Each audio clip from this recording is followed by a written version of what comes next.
different views with you. So please, Professor. Thank you very much. It's my pleasure to be with Chinese and other friends as always here, and we have had a great relationship with many Chinese security and political institutions, and I'm happy to continue. Now, as to this, to the matter, we have a problem. The problem is Europe. It has been the worst, the source of the worst tragedies, crimes in the history of humanity.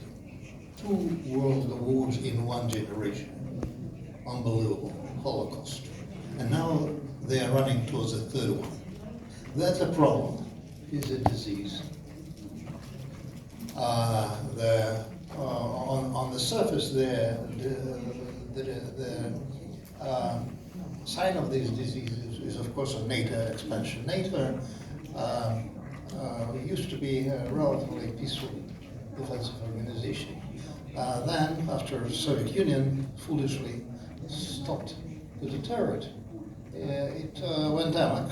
It started to, with their collective break of Yugoslavia in 1990. Then most of NATO countries went to Iraq and killed murder.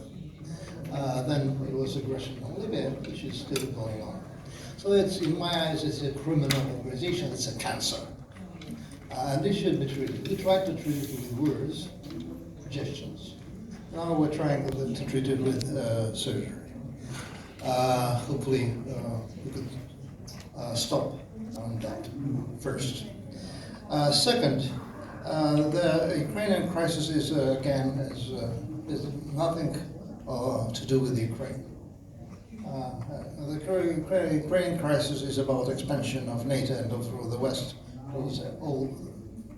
crossing all thinkable boundaries. For 25 years, I have been telling everybody in NATO. At that time, I was a friend of NATO, and I was briefed by the chiefs of staff that if you go expanding over certain lines, especially getting closer to Ukraine, and you'll get a war. Putin said that several times. It was absolutely 100% sure prediction and prognostication. And everybody knew that. Nobody wanted to listen. So now it happens. So we have no way to do so. We are now trying to cure the European sickness, not treating it. So where from here? Of course, I have a pity of great pity with our Ukrainian neighbors and cousins, because they were thrown into the mid-winter, even if they are and hundreds and thousands or even millions now of Ukrainians are dying because of this war. Tens of thousands of Russians are dying. But the problem is not the problem is NATO expansion, and the problem is in the policies of the West. So where to go from here? First, of course, we have to, if there is a way out till the nuclear escalation, and I hope that will be avoided, though I think it is on the table, and that we have to treat that, we'll have to treat that cancer with ideological means, but I hope that would not happen, because I'm a Christian and I'm Orthodox, and though I believe that NATO as an organization, not personal, deserves, I think, the worst. I don't think that the children of Europe deserve being mobbed out. But they threw in Ukrainian children and Ukrainian women into this fire. So I'm not sure whether morale is working. So we are now trying to treat this sickness. What we are from here, I hope that our Western friends, former friends, sooner or later understand that if they go further, they'll have to suffer, unbelievably bad things. Of course, we all know that Article 5 of NATO is absolutely zero. The United States would never come to rescue if it comes to nuclear weapons. But I hope that it will stop, because it's a moral sin to use nuclear weapons, including because children die. So I'm doing whatever I could to prevent that. But we are going in that direction. All the more that we have another problem, and that is that multiple crises, because all over the world are unleashing, because of the tectonic shifts which have moved from under the previous system.